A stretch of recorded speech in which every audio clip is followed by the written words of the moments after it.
السلام علیکم ناظرین و سامعین، voice of T P S کے پوڈ کاسٹ ایپیسوڈ 2 میں آپ سب کو خوش آمدید کہتی ہوں۔ میں میزبان فاطمہ جاوید اور مجھے خوشی ہے کہ آپ بھی ہمارے ساتھ موجود ہیں۔ آج کا موضوع نہایت دلچسپ بھی ہے اور بچوں کی تربیت کے حوالے سے بہت اہم بھی ہے۔ اساتذہ صرف کتابیں نہیں پڑھاتے، وہ ذہنوں کو تراشتے ہیں، روحوں کو سنوارتے ہیں اور مستقبل کے لیے ایک باشعور شہری تیار کرتے ہیں۔ اس لیے آج ہم تدریسی طریقوں سے لے کر ٹیکنالوجی کے اثرات، طلبہ کی دلچسپیوں کے بارے میں گہری گفتگو کریں گے۔ میم، سب سے پہلے تو میں یہ چاہوں گی کہ آپ ہمارے آڈینس کو اپنا تعارف کروائیں۔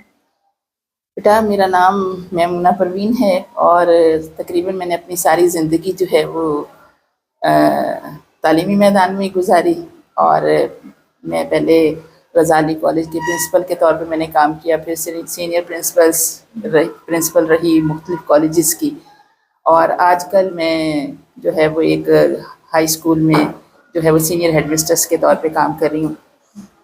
تو اسی طرح سے مکبر یونیورسٹی ہے، اس کے بورڈ آف گورنرس میں بھی میں شامل ہوں۔ جی میم، سب سے پہلے آپ سے یہ سوال ہے کہ آپ کے نزدیک سب سے مؤثر تدریسی طریقہ کیا ہے؟ دیکھیں بیٹا، اس میں تدریسی طریقے تو جو ٹیچنگ میتھڈالوجیز ہیں وہ بہت زیادہ ہیں، لیکن یہ ڈیپینڈ کرتا ہے کہ آپ کس سینیریو کے اندر کام کر رہے ہیں نا، آپ کا لیول کیا ہے، آپ اسکول لیول پہ کام کر رہے ہیں، آپ کالج لیول پہ کام کر رہے ہیں، یا کسی بھی جونیئر لیول پہ کام کر رہے ہیں، اٹ ڈیپینڈس۔ اور دوسری بات یہ ہے کہ ٹیچنگ میتھڈالوجی ہے جو آج ہم کسی ایک ٹیچنگ میتھڈالوجی کو فکس نہیں کر سکتے کہ یہ ٹیچنگ میتھڈالوجی جو ہے وہ پرائورٹی پہ ہے۔ اس وقت جو سین ہے وہ یہ ہے کہ ہم blended approach, student centred blended approach جو ہے وہ یوز کرتے ہیں۔ اس کے لیے میں آپ کو ایک مثال دوں گی جس سے بہت آسان ہو جائے گا۔ جیسے ہم کلاس میں سپوز ایک کانسیپٹ پڑھانے جا رہے ہیں، یا کیٹ، سپوز بہت جونیئر لیول سے میں بات کرتی ہوں کہ ہم ایک اسٹوڈنٹس کو کیٹ کا کانسیپٹ دے رہے ہیں، ٹھیک ہے، اور ایسے اسٹوڈنٹس کو جن کے ایکسپوجر میں کیٹ نہیں ہے۔ ہمارا معاشرہ ہے نا، یا ہمارا سسٹم ہے یا ہمارا انوائرمنٹ ہے، اس میں تو بچے کیٹ کو جانتے ہیں، لیکن اگر کسی ایسے انوائرمنٹ میں وہ کسی کیٹ کو پڑھا رہے ہیں جہاں بچوں نے کیٹ کو دیکھا نہیں ہے اوریجنلی، تو وہ اس کو ٹیچر نے پڑھایا کہ کیٹ ایک اتنا سا اینیمل ہے، چھوٹا سا جانور ہے، اس کے یہ کان ہیں، اس طرح اس کا منہ ہے، 4 اس کی جو 4 ٹانگیں ہیں، لیگس ہیں، ٹیل ہے، فر ہے، اور بہت اچھا 10 سینٹینسز جو ہمارے عمومی پریکٹس ہے، میں وہ بتا رہی ہوں آپ کو کہ یہ کیٹ ہے، ٹھیک ہے۔ بچوں کو انہوں نے یاد کروایا، اس کی میمورائزیشن ہوئی، روٹ لرننگ ہوئی، سارا کچھ بچوں نے اس کو ریپروڈیوس بھی کر دیا ٹیسٹ میں، 10/10 مارکس بھی آ گئے۔ اور اس کے بعد بچے گراؤنڈ میں گئے، فیلڈ میں گئے، انہوں نے گائے کو چرتے دیکھا، کہتے that's a cat, that's a cat. اب یہاں سے دیکھیے کہ ٹیچنگ میتھڈالوجی کہاں گئی۔ جو لیکچر میتھڈ ہے یہ اونلی 5% کنٹریبیوٹ کرتا ہے۔ جب تک ہم اس کے اندر دیگر اپروچز کو شامل نہیں کریں گے، ابھی اسٹوڈنٹس کے لیول کو دیکھتے ہوئے، اور بلینڈڈ اپروچ ہم یوز کریں گے، بچوں کو ہینڈ آن ایکسپیرینس جب تک چیز کا نہیں ہوگا، ان کا کانسیپٹ کلیئر نہیں ہوتا۔ تو اس لیے لیول کو دیکھتے ہوئے ہم ٹیچنگ میتھڈالوجی ملٹی موڈل جس کو کہتے ہیں نا، موڈ جس میں ڈفرینٹ موڈس ہوں گے، وہ ہمیں یوز کرنی پڑے گی۔ یہ ساری چیزیں دیکھتے ہوئے کہ بچوں کا لیول کیا ہے، اور بچوں کا جو ہے وہ مینٹل کیپیسٹی کتنی ہے، ان کے جو انٹرسٹ ہیں وہ کتنے، اس کو دیکھتے ہوئے ہم بلینڈ کریں گے اپنی ٹیچنگ میتھڈالوجی کو، کہ اس کے اندر ہمیں بچوں کو گروپ ورک دینا ہے، ٹیم ورک دینا ہے، یا اس کو انڈیویجول اسٹڈی دینی ہے، یا اس کو ہینڈ آن ایکسپیرینس دینا جس سے چیزوں کو وہ خود ایکسپیرینس کرے۔ تو پھر ہم ڈیسائیڈ کر پائیں گے کہ ہم کون سی ٹیچنگ میتھڈالوجی جو ہے وہ ہم اس لیول پہ یوز کریں۔ میم، جیسے کہ آپ جانتی ہیں، تقریباً سبھی جانتے ہیں کہ ٹیکنالوجی تعلیم کا ایک لازمی حصہ بن چکی ہے، تو آپ کے خیال میں ٹیکنالوجی تعلیم کو بہتر بنا دیتی ہے یا اس کو مزید مشکل کرے گی؟ بیٹا دیکھیں، اس میں تو کوئی دوسری رائے نہیں ہے کہ ٹیکنالوجی کتنی امپورٹنٹ ہے ایجوکیشنل فیلڈ کے اندر، بلکہ ہر فیلڈ کے اندر ٹیکنالوجی کے بغیر اب ہم موو ہی نہیں کر سکتے آگے۔ لیکن اس میں یہ دیکھیں کہ access of every thing is bad, ٹھیک ہے۔ اب یہ اس کو اگر ہم اس کا پازیٹیو یوز دیکھیں تو جیسے اسٹوڈنٹس اب ڈفرینٹ مینٹل کیپیسٹیز کے بچے ہیں ہمارے پاس، اور ان کے انٹرسٹ ڈفرینٹ ہیں، آپ ان کو انڈیویجولائزڈ انسٹرکشنز کے ذریعے ڈفرینٹ ٹاسک دے سکتے ہیں۔ اور دوسرا یہ کہ جو ڈیٹا ہے اس کی ایکسیس بہت ایزی ہے اسٹوڈنٹ کا۔ اگر آپ ٹیچرز کے لحاظ سے بھی دیکھیں نا، تو جیسے لیسن پلاننگز کو اسٹریم لائن کرنا، اسٹوڈنٹ کے ڈیٹا کو ریکارڈ کرنا،